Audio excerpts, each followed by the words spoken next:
7장 30절에서 45절 말씀입니다. 창세기 27장 30절에서 45절까지 말씀을 우리 함께 보시도록 하겠습니다. 찾으셨으면 우리 함께 합독하시겠습니다. 이삭이 야곱에게 축복하기를 마침에 야곱이 그의 아버지 이삭 앞에서 나가자 곧 그의 형 에서가 사냥하여 돌아온지라. 그가 별미를 만들어 아버지에게로 가지고 와서 이르되 아버지여 일어나서 아들이 사냥한 고기를 잡수시고 마음껏 내게 축복하소서. 그의 아버지 이삭이 그에게 이르되 너는 누구냐? 그가 대답하되 나는 아버지의 아들 곧 아버지의 맏아들 에서로소이다. 이삭이 심히 크게 떨며 이르되 그러면 사냥한 고기를 내게 가져온 자가 누구냐? 내가 오기 전에 내가 다 먹고 그를 위하여 축복하였은즉 그가 반드시 복을 받을 것이니라. 에서가 그의 아버지의 말을 듣고 소리질러 슬피 울며 아버지에게 이르되 내 아버지여 내게 축복하소서. 내게도 그리하소서. 이삭이 이르되 내 아우가 와서 속여 내 복을 빼앗았도다. 에서가 이르되 그의 이름을 야곱이라 함이 합당하지 아니하니이까 그가 나를 속임이 이것이 두 번째니이다. 전에는 나의 장자의 명분을 빼앗고 이제는 내 복을 빼앗았나이다. 또 이르되 아버지께서 나를 위하여 빌 복을 남기지 아니하셨나이까. 이삭이 에서에게 대답하여 이르되 내가 그를 내 주로 세우고 그의 모든 형제를 내가 그에게 종으로 주었으며 곡식과 포도주를 그에게 주었으니 내 아들아 내가 내게 무엇을 할 수 있으랴. 에서가 아버지에게 이르되 내 아버지여 아버지가 빌 복이 이 하나뿐이리이까 내 아버지여 내게 축복하소서. 내게도 그리하소서 하고 소리를 높여 우니 그 아버지 이삭이 그에게 대답하여 이르되 내 주소는 땅의 기름짐에서 멀고 내리는 하늘 이슬에서 모일 것이며 너는 칼을 믿고 생활하겠고 내 아우를 섬길 것이며 내가 매임을 벗을 때에는 그 멍에를 내 목에서 떨쳐버리리라 하였더라. 그의 아버지가 야곱에게 축복한 그 축복으로 말미암아 에서가 야곱을 미워하여 심중에 이르기를 아버지를 곡할 때가 가까웠은즉 내가 내 아우 야곱을 죽이리라 하였더니 맏아들 에서의 이 말이 리브가에게 들림에 이에 사람을 보내어 작은 아들 야곱을 불러 그에게 이르되 내 형 에서가 너를 죽여 그 항을 불려하니 내 아들아 내 말을 따라 일어나 하란으로 가서 내 오라버니 라반에게 피신하여 내 형의 노가 풀리기까지 몇 날 동안 그와 함께 거주하라. 내 형의 분노가 풀려 내가 자기에게 행한 것을 잊어버리거든 내가 곧 사람을 보내어 너를 거기서 불러오리라. 어찌 하루에 너희 둘을 이르랴. 아멘. 오늘 본문 말씀을 가지고 에서가 말하는 것이라는 제목으로 말씀을 드리겠습니다. 여기서 에서가 말하는 것이라는 것은 에서가 말하는 내용도 있겠지만 또 이 에서, 오늘 본문에 나타난 에서가 의미하는 것이라는 의미도 있는 제목임을 염두에 두시면 좋겠습니다. 먼저 본문 내용이 46절까지로 추구에 되어 있는데 오늘 45절까지로 수정을 하였습니다. 그것이 내용에 유익하기 때문이라 생각했습니다. 같은 것을 두고 다르게 생각하는 것을 관점이라고 합니다. 어떤 것을 바라볼 때 사람마다 저마다의 관점이 있는 거죠. 누군가가 사과 한 박스를 샀다고 칩시다. 그러면 어떤 이는 그것을 먹을 때 나쁜 것부터 먹는 사람이 있습니다. 더 상하거나 썩어 못 먹어 버릴까봐 그렇게 나쁜 것부터 먹지요. 그렇게 함으로써 그에게는 항상 좋은 것이 뒤에 남아 있을 수 있습니다. 하지만 반대 의견도 있을 수 있습니다. 그렇게 하면 그는 사과 한 박스를 먹는 동안 현실적으로는 제일 나쁜 것만 항상 먹다가 끝난다 하는 것이죠. 반대로 어떤 이는 좋은 것부터 먹습니다. 그래서 그는 사과 한 박스를 먹는 동안 항상 있는 사과 중에 제일 좋은 것만 먹게 되는 거죠. 하지만 이것도 반대 의견이 있습니다. 그 사이 나쁜 사과는 더 나빠져 못 먹고 버리지 않겠느냐 하는 의견이 있을 수 있죠. 여러분은 어떤 유형이십니까? 어떻게 하시겠습니까? 이런 걸 관점이라고 하죠. 내가 어느 입장에서 생각하느냐, 사람마다 저마다의 그 입장이 관점이고 그 생각이 관점이 됩니다. 그래서 사물을 볼 때나 어떤 이야기를 들을 때, 그리고 어떤 사람을 볼 때 항상 이 관점은 적용이 됩니다. 그래서 똑같은 걸 보고 다르게 생각하는 거죠. 똑같은 거 가지고 누구는 행복해하고 누구는 분노도 하는 것입니다. 사람들은 무엇을 볼 때 정의를 내려야만 되죠. 안 그러면 불안합니다. 용납하기가 힘들죠. 정체를 알지 못하면 대단히 불안해하죠. 그래서 항상 이것은 좋은 거, 나쁜 거 이렇게 판단을 하게 되죠. 오늘 우리가 본문 성경을 읽었지만 이 본문도, 이 이야기도, 이 나오는 에서의 이야기도 관점이라는 게 있죠. 여러분, 누가 무엇을 어떻게 왜 어떤 목적을 읽었냐에 따라서 오늘 이야기는 오늘 여기 앉아 계신 사람들마다 전부 다르게 보일 수 있어요. 여러분 오늘 관점, 어떤 관점을 가지고 이 성경을 읽으셨습니까? 오늘 에서의 이야기를 읽으셨습니까? 오늘 본문의 내용을 보면은 이야기가 이어지죠. 지난번에 리브가가 아버지의 마음을 알고 아버지가 에서에게 한 이야기를 알고 빨리 가서 양을 잡아오게 한 후에 염소를 잡아오는 한 후에 그것을 잡아서 별미를 만들어서 떡과 함께 아버지에게 축복을 받게 했습니다. 그래서 이 요셉이 야곱이 가서 목소리는 요셉의 목소리지만 손에다가 그 털을 뒤집어 씌우고 형의 옷을 입고 아버지를 속이고 축복을 받아갖고 나옵니다. 나오자마자 얼마 안 되어서 에서가 이제 사냥을 해가지고 도착한 거예요. 아슬아슬하죠. 자, 그런데 에서가 기쁘게 돌아가서 아버지 제가 왔습니다. 축복해 주십시오 하니까 아버지가 축복을 해주지 않고 벌벌 떠는 겁니다. 심히 크게 떨며 했습니다. 이게 어느 정도인지 아시겠죠? 벌벌 떠는 겁니다. 큰일 났다 싶은 겁니다. 그러면서 누가 그러면 축복을 조금 전에 받아갔느냐 라고 말을 합니다.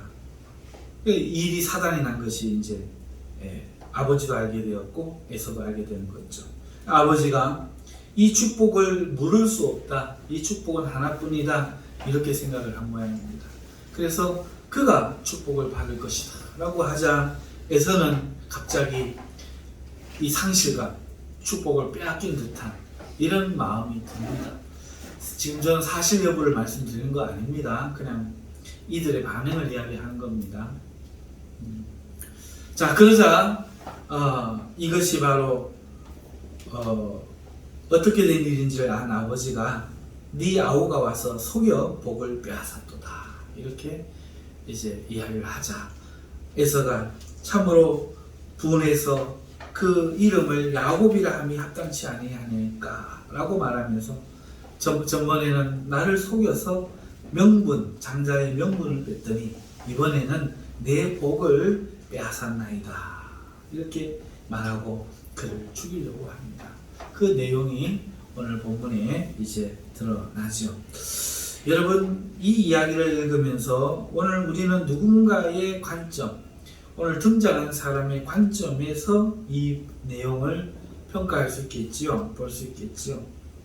자, 먼저 에서의 관점에서 보면은요, 어떤 관점입니까?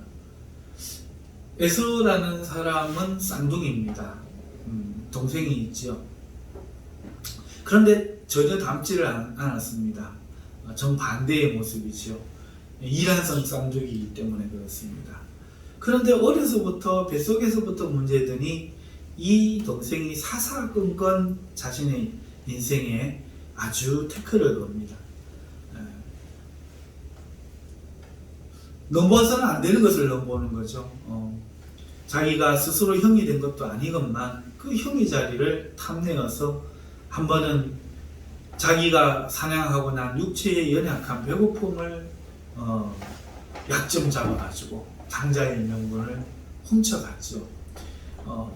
본인이 그 장자의 명분의 그 의미를 알지 못한 반면 동생은 그 명분을 잘 아는 그런 사람이었나 봅니다. 형은 육체적인 사람이고 또 행동적인 사람이라 그렇게 깊이까지 사사건건 의미까지 생각하지 않는다고 해서 동생이 축복의 어떤 그 권리가 있는 그런 명분의 내용을 알고는 빼앗긴 후에 그렇게 했구나 에서는 생각했습니다.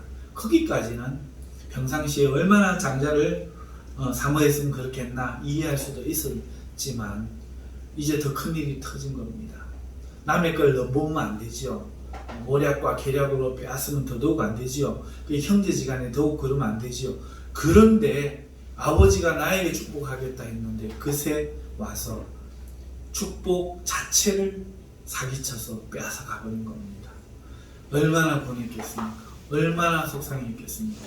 그래서 반드시 내가 아버지가 돌아가시고 난 후에는 죽여버리겠다 이렇게 마음을 품고 있는 거죠. 원수도 이런 원수가 없습니다. 평생 원수인 거죠.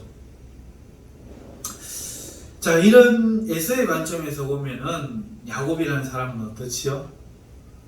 천하의 나쁜 사람이죠. 천하의 나쁜 사람입니다. 결코 의인이 아닙니다. 결코 옳은 사람이 아닙니다. 형제애도 없고 정정당당하지도 않고 책임감도 없고 사과도 없고 그런 사람입니다.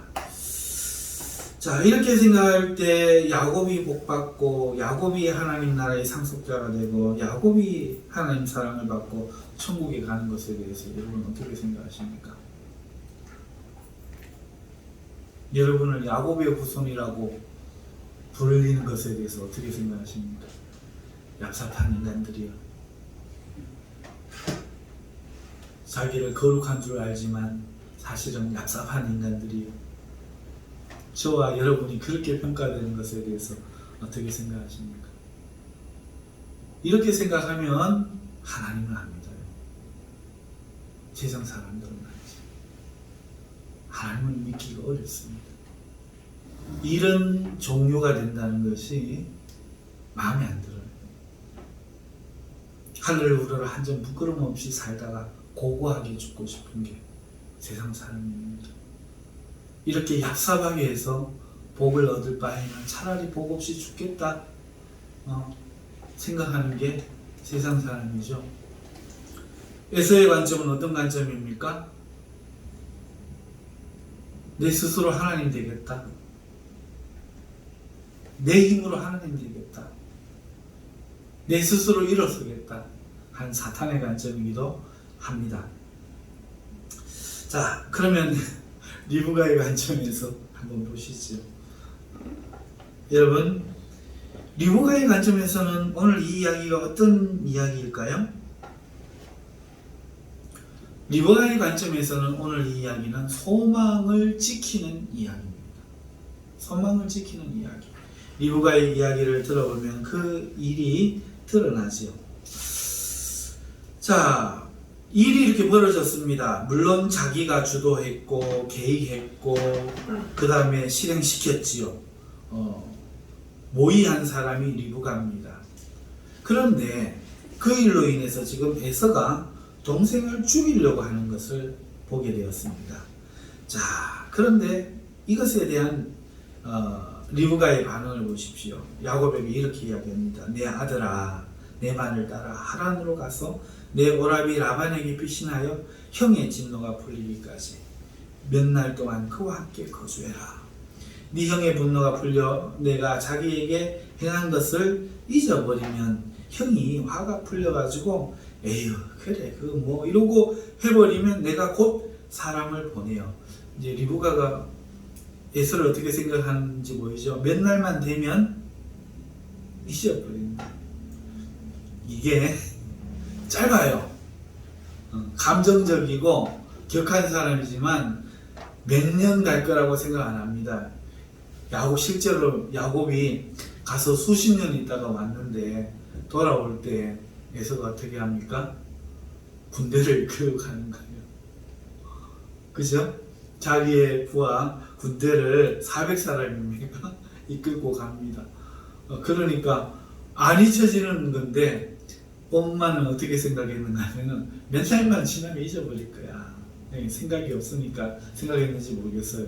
몇 날 지나면 잊어버리거든. 내가 사람을 보내어 너를 거기서 불러오리라. 그런데 제가 주목하는 말은 그 다음 말이에요. 어찌 하루에 너희 둘을 잃으랴. 어찌 하루에. 자, 무슨 말이에요? 만약에 안 가면, 그렇게 안 하면 너희 둘을 다 잃는단 말이죠. 너희 둘을 다 잃는다. 이 말이 정상처럼 들리시나요?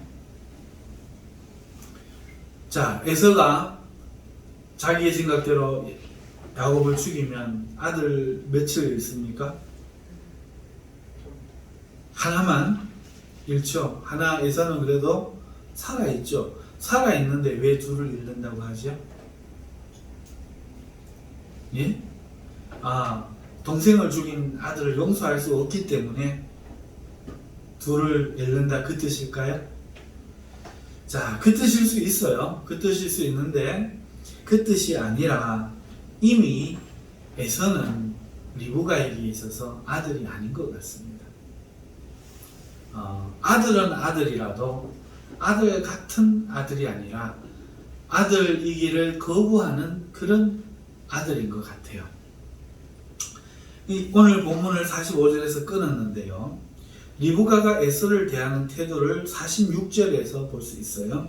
그래서 사실 46절까지 잡았는데 그렇게 하자면 이삭의 내용도 또 잡아야 돼서 본문을 45절까지 끊었는데요. 하지만 46절을 한번 보시면 이렇죠. 리브가가 이삭에게 말하되 내가 햇사람의 딸들로 말미암아 내 삶이 싫어졌거늘 야곱이 만일 이 땅의 딸들 곧 그들과 같은 햇사람의 딸들 중에서 아내를 맞이하면 내 삶이 무슨 내게 재미가 있으리까 이렇게 이야기를 해요. 자, 이 이야기를 들어보면은 지금 에서가 그 앞장에서 이야기한 것처럼 밖에 나가서 햇사람의 딸 두 사람을 아내로 삼았잖아요. 이 일이 있었거든요. 그런데 지금 이 일에 대해서 리브가가 어떻게 평가합니까? 이 에서가 부모의 허락을 받지 않고 아내를 삼은 이 두 며느리 때문에 뭐가 싫어졌다고요? 내 삶이 싫어졌다. 살기가 싫다. 그러니까 이 문제가 얼마나 큰 문제인지 알겠죠? 에서가 아내로 삶은 햇사람 여인 두 며느리 때문에 인생이 살기가 싫어졌다는 거예요. 그러니까 야곱마저 그렇게 됐다가는 내가 어떻게 된다고요? 내가 인생을 더 이상 무슨 낙으로 살겠냐. 그러니까 리브가의 지금 하나의 소망은 뭐죠? 눈 멀고 늙어 죽음을 앞둔 이삭이 그 삶의 소망이 아니라 마지막 남은 야곱, 이 야곱이 리브가의 삶의 소망이란 거죠. 지난 시간에 리브가는 누구를 의미한다고 했습니까?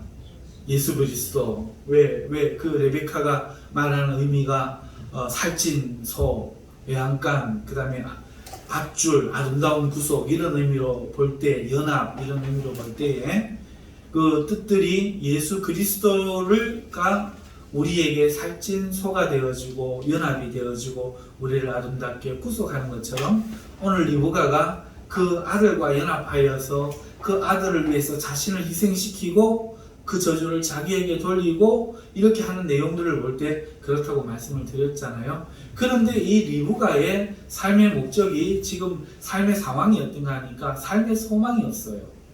어떤 삶의 소망이 없는가 하니까 자기 남편도 마음에 안 들어요. 자기 남편도 그 이유를 조금 이제 금방 말씀드릴게요. 그런데 더 싫은 거는 아들이에요. 큰아들에서. 뭐가 싫은가 하면은 그가 맞아들인 헷 족속 며느리 둘이 싫은 것이 얼마나 싫은지 살기가 싫어요. 그러니 한 명 남은 야곱마저 헷 족속의 아내를 맞았다가는 내가 이젠 더 살 낙이 없다 이렇게 생각하고 있는 게 46절이란 말이죠. 그럼 왜 이렇게 싫어했을까? 왜 이렇게 싫어했을까? 생각해 봐야겠죠? 자, 그 내용이 이제 그 내용이 이제 3절에 나옵니다. 전능하신 하나님이 내게 복을 주시어 내가 생육하고 번성하게 하여 내가 여러 족속을 이루게 하시고 아브라함에게 허락하신 복을 내게 주시되 너와 함께한 내 자손에게도 주사 하나님이 아브라함에게 주신 땅 곧 내가 거류하는 땅을 내가 차지하게 하시기를 원하노라. 이렇게 이삭이 이야기를 합니다. 그러면서 이해하기 전에 2절을 한번 보세요. 28장 2절. 일어나 밧담 아람으로 가서 내 외조부 푸두엘의 집에 이르러 거기서 내 외삼촌 라반의 딸 중에서 아내를 맞이하라. 이게 미션이에요. 이 외삼촌 라반의 딸, 이때는 이제 그 근친 결혼이에요. 근친 결혼.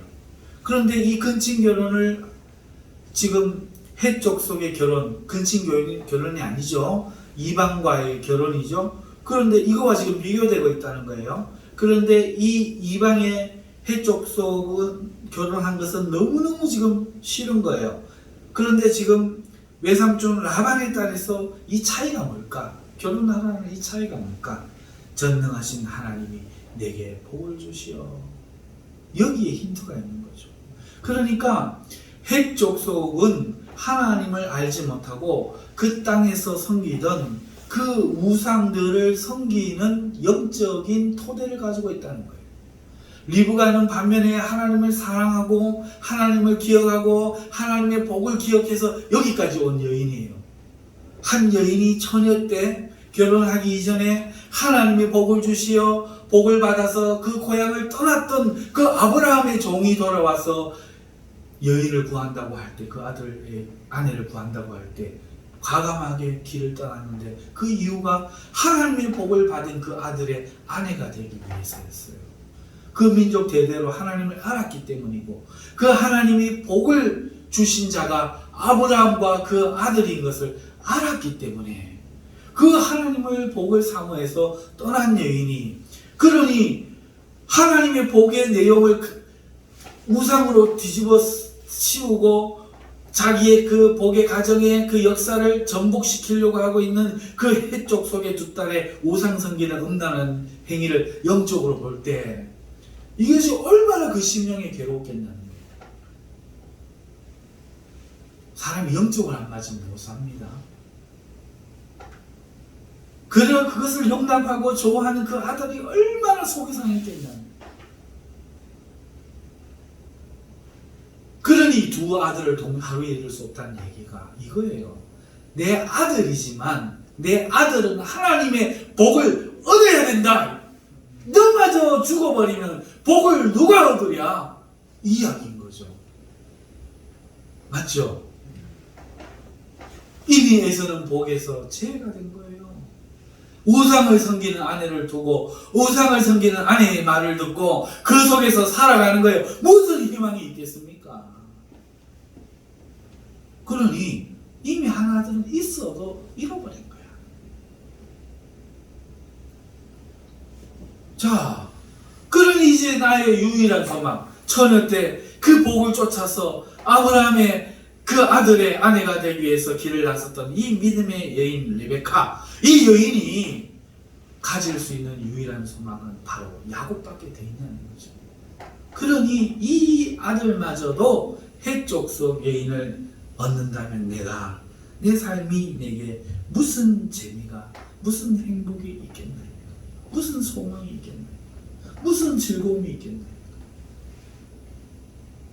그러니까 오늘 이 야곱을 빨리 피신시키려고 하는 이 일은, 그리고 그 아버지를 속여서 그 복을 가로채는, 그 형의 복을 가로채는 이 일은 큰 아들을 배신하는 일도 아니요, 하나님의 복을, 하나님이 주신 그 복의 소망을 지키는 일이요, 내 자손에게 유전시키는 생명 구원의 그런 미션과 같은 일이었음을 오늘 깨닫게 되는 거죠.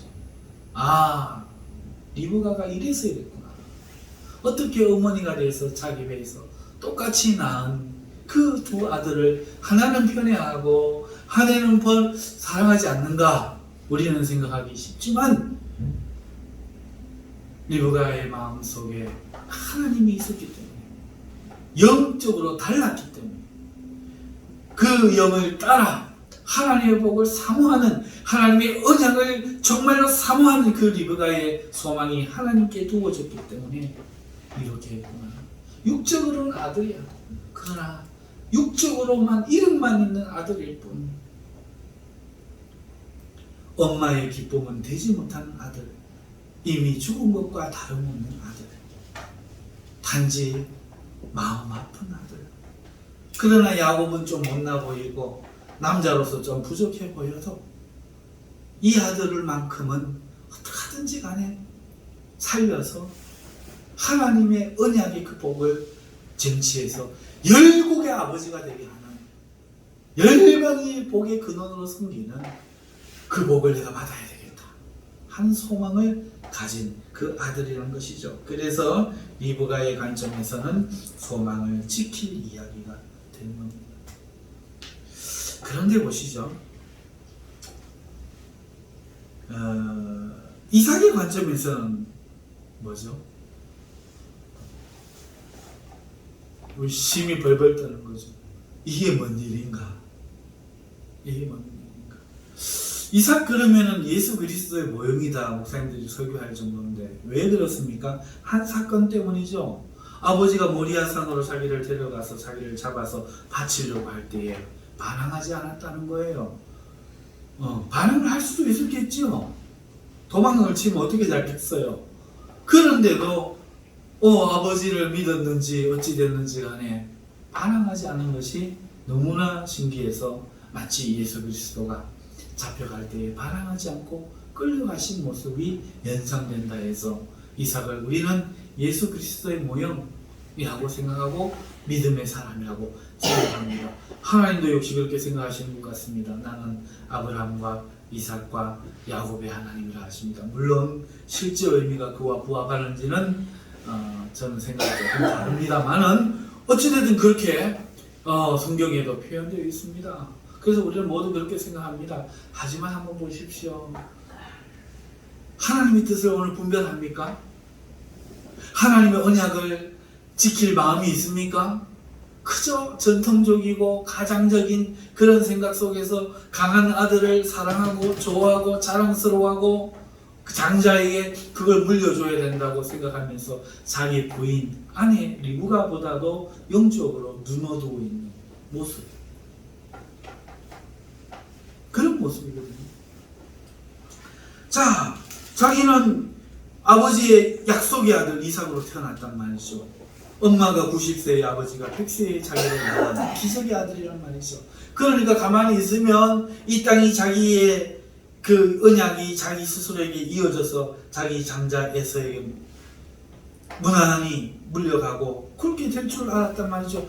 한데 어느 날 살다가 이제 죽음을 앞둔 날 이게 아니었구나. 내가 믿어왔던 게 틀렸구나. 내가 확신했던 게 틀렸구나. 내가 소망하고 이렇게 될 거라고 생각했던 것이 잘못되었구나. 느낀 순간 그의 인생이 월르르 무너지며 얼마나 심하게 떨렸겠습니까? 이게 뭔 일이래? 이게 뭔 일이래? 이게 뭐래? 도대체 이런 일이 왜 일어난단 말인가? 뭐 때문에 일어나는가? 도대체 무엇이 잘못됐단 말인가? 이삭의 관점에서 보면 그런 이야기예요. 그리고 아내 리브가의 이야기를 통해서 드디어 깨닫게 되는 거죠. 아들아, 라반 외삼촌 라반 집에 가서 그의 딸들로 내 아내를 구하고 내 하나님이 주실 그 복을 내가 받기를 원하노라. 아까 읽었던 2절, 3절, 4절 말씀이 바로 이삭이 한 말이거든요. 그러니까 무슨 얘기예요? 뒤늦게 그거를 깨닫다는 거죠. 하나님의 뜻이 어디를 향하고 있는가? 무엇을 향하고 있는가? 그러면서 내가 무엇을 놓치고 있었는가? 이걸 깨닫는다는 거예요. 에서가 무엇을 잘못했는가? 내가 무엇을 가르치지 않았는가? 이걸 이제 깨닫는다는 거죠. 아이고, 그저 내가 여기 있고 막 하나님 언약 받았고 아브라함의 아들로 태어났으니까 당연히 긴 줄 알고 그냥 살았는데 오늘날 그냥 교회 다니고 11조하고 뭐 기도하고 뭐 이리 살면 뭐 막 그게 다 하나님과 내가 친하고 막 옛날 교제도 했고 막 내 누군지 아나? 우리를 괴롭히면 네 우게 되는 줄 아나? 막 이러고 그냥 사는 줄 알았는데 어느날 교회가 무너지고 비방을 받고 그러니까 막 흔들려가지고 하는 종교인들처럼 이게 뭔 일이래? 이게 뭔 일이래? 이게 무슨 일이래? 크게 당황하다가 육신에 있지 않고 진리와 언약이 있구나 하는 것을 깨닫고 그 아들을 보내는 그 관점이 이삭의 관점이라는 것이죠. 그러니까 리브가가 이삭을 어떻게 생각한다 하는 것을 곧 말씀드렸는데 바로 이 이야기인 거예요. 리브가가 보기에는 아버지도 에서도 말로만 모태신앙이라 말로만 목사고 장로고 그렇지 한 꼴은 중심은 하나님이 없어. 참 기가 막힌 거야.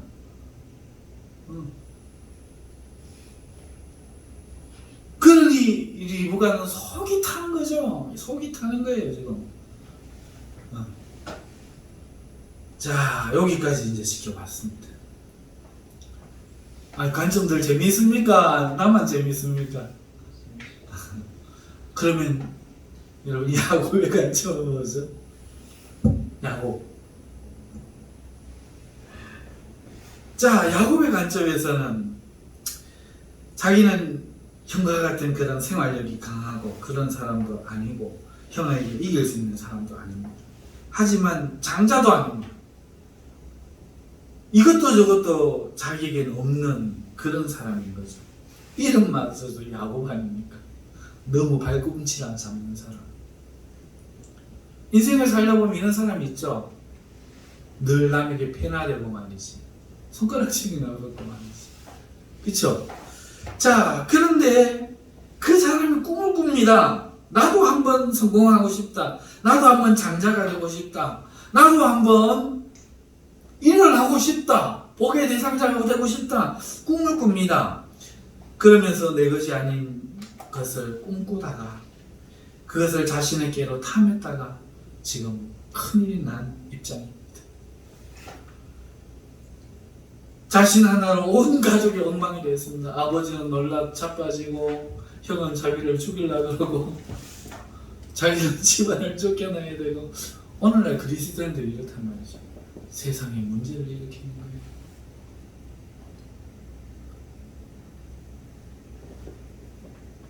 오늘날 그리스도인들이 이런 사람이 참 많아요. 특히 제가 그렇습니다.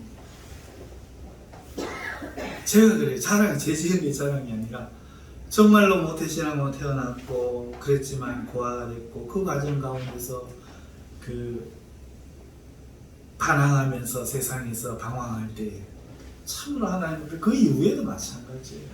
그 이후에도 마찬가지지만 참으로 지탄받을지를 했고 내 마음에 내 스스로를 용서하기 힘든 죄들을 지었단 말이에요. 그거를 여러분들이 아시고 그걸 보시면 목사로 대하고 싶겠습니까? 그러니까 제가 이야기하는 거예요. 우리는요 하나님만 봐야 돼요. 사람 볼 게 없어요. 사람은 그저 죽을 죄인입니다. 그 위대하신 하나님이 큰 거예요. 목사도 이런데 오늘 여기에 성도들 중에 죄를 과거에 짓고 살았던 사람이 회개하고 여러분들 어떻게 하시나요? 사람을, 성도를 죄 없는 사람으로 보는 게 이게 참 무서운 거예요. 그 사람 과거를 아는 게 그렇게 무서운 거예요. 그런데 잊지 마셔야 돼요. 죄인을 위해 죽어주신 거예요. 회개 안 하는 죄인은 문제지만 죄인이 회개한 것을 기뻐할 줄 아는 성도가 되어야 됩니다. 어찌됐든지 간에 야곱은 이런 사람이라는 거죠. 자격이 있어서 아니에요. 자격도 아니고 자질도 아니고 행위도 아니고 아무것도 아니에요. 자기 하나로 오히려 온 집안을 박살내고요. 큰일 나니 삼촌 집을 했고 삼촌 집도 다 뒤집어 버리고요. 두 아내를 얻는 바람에 그 두 아내가 얼마나 시기를 해가지고 또 두 첩을 또 얻어가지고 그 아들들이 얼마나 미워해가지고 또 죽이려고 팔아버리고. 왜 한번 보세요. 뭐가 자랑스러워요. 자기 하나, 자기의 복이 아닌 복을 형의 것인 그 장자를 탐하고 꿈꾸었다가 어머니가 그런다고 해가지고 그게 하나님 뜻인가? 이래가지고 했다가 그냥 난리가 나는 감당이 안 되는 하나의 모습. 이게 야곱의 관점이잖아요. 혹시 여러분이 이런 관점이십니까? 그런데도 하나님이 여러분을 사랑하시고 여러분들을 지키시고 그러십니까? 복이 있는 자입니까? 이런 분들은 배로 감사해요. 여러분은 오늘 이삭의 입장입니까?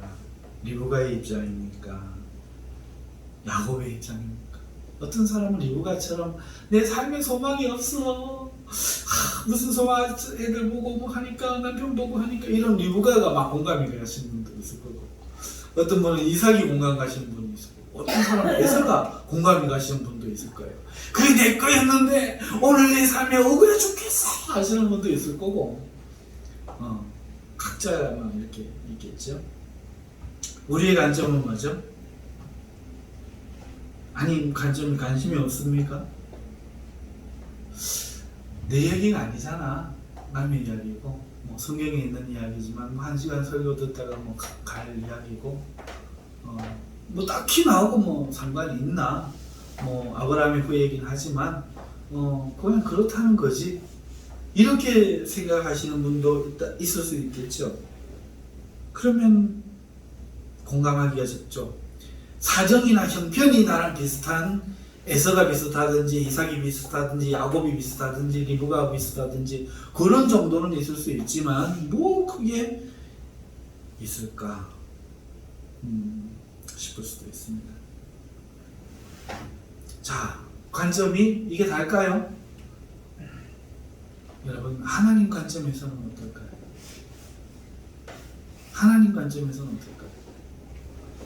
에덴 동산을 만들어 놨더니 뱀이 와서 에덴 동산을 파괴를 해요. 자, 인류를 살게 했더니 하나님의 아들들이라고 하는 그 이상한 것들이 와서 네피림을 만들어서 세상을 심판하게 만들어버려요. 노아 식구 구원해가지고 세상을 보존하려고 했더니 바벨탑을 쌓는 니므롯이 나와가지고 또 엉망을 만들어버려요. 그래서 그 사람들 중에 한 사람, 아브라함을 민족으로 삼아가지고 언약의 땅에 보내서 그 아들, 약속의 아들 이삭을 줘서 그 땅에서 하나님의 복을 받게 하려고 했더니 어느새 에서에게 사탄이 두 여자를 집어넣어가지고 하나님의 그 복을 흩어버리고 세상으로 가져가려고 하는 이런 뻐꾸기 둥지 알맞는 짓을 또 해버리네.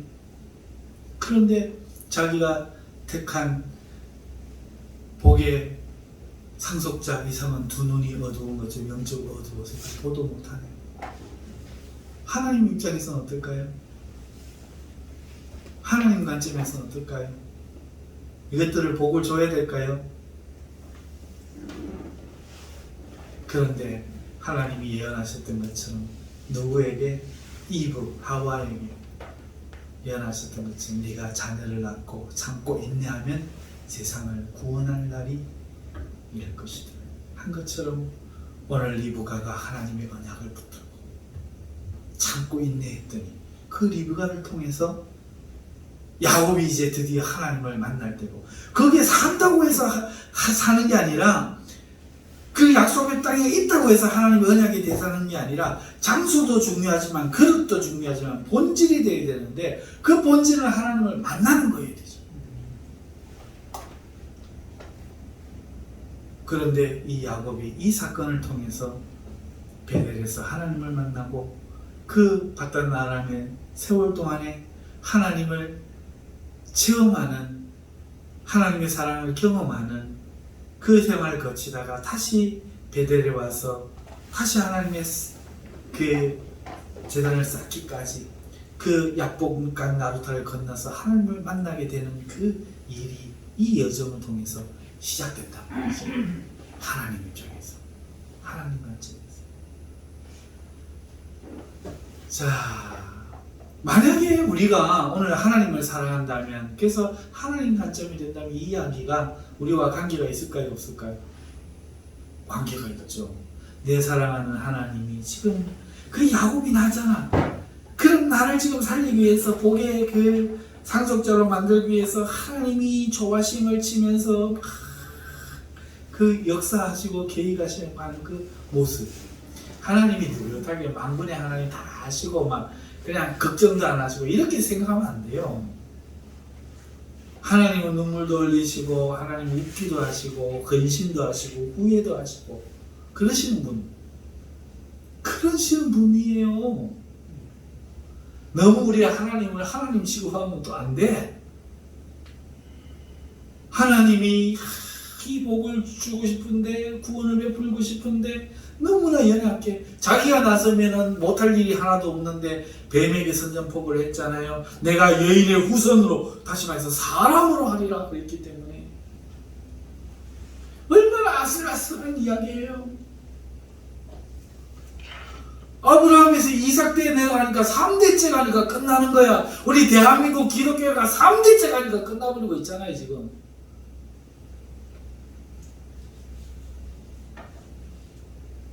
중복도 못 지켜. 뻐꾸기 둥기 알까듯이 와가지고, 알까도 그거를 지알이 있냐, 이걸 신앙이 있냐 품고 키운다.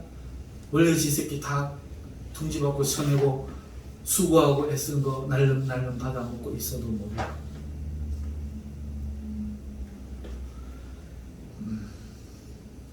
이 하나님의 관점을 우리가 알고 보면 남의 이야기가 아니죠.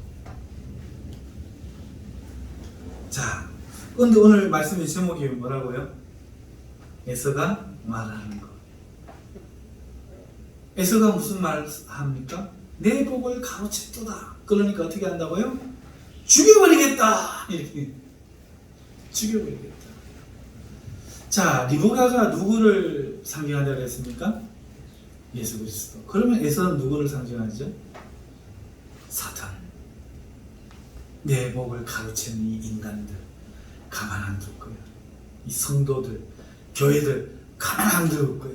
죽여버릴 거야. 저 한심한 것들, 저 못난 것들, 저 약한 것들, 저 무지렁이 같은 것들, 저것들이 내 복을 가로채고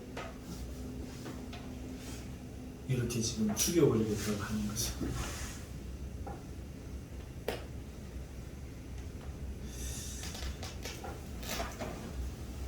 사랑하는 성도 여러분, 이것이 에서가 말하는 거예요. 두 가지죠. 하나는 실제로 우리를 죽이겠다는 거. 실제로 우리를 죽이겠다는 거. 어디에 있으면 죽습니까? 어디에 있으면 죽어요, 야곱이? 안 떠나고 거기 있으면 죽어요. 성도가 언제 죽습니까? 세상을 안 떠나면 죽어. 돈을 사랑하고 평안을 사랑하고 세상을 안 떠나면 죽는다니까요. 자기를 사랑하고 죽여버립니다. 오늘 교회 안에 많은 장로들이 죽어 있잖아요. 많은 목사들이 죽어 있잖아요. 뭐 해주고 있습니까? 교회가 커지고 직장이 잘 되어가지고 부귀와 평안한 삶과 여기에 매몰되어가지고 마귀가 죽이고 있잖아요. 심지어 김정은이가 하나님 오고 어쩌고 저쩌고 그런 이야기가 목사에게서 나오지 않아요.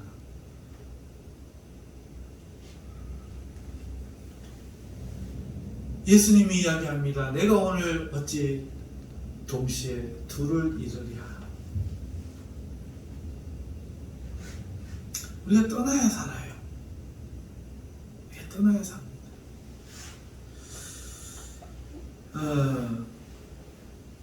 에서가 죽인다고 말하고 있습니다. 우리 실제 모습인 거죠. 사탄이 있어요. 우리를 죽이려고 해요. 그래서 우리는 세상을 떠나야 돼요. 이 세상이 사랑하는 것들과 함께 있으면 안 돼요. 자, 에서가 말하는 게 뭡니까? 내가 너를 죽이겠다. 그리고 또 에서가 무엇을 말합니까?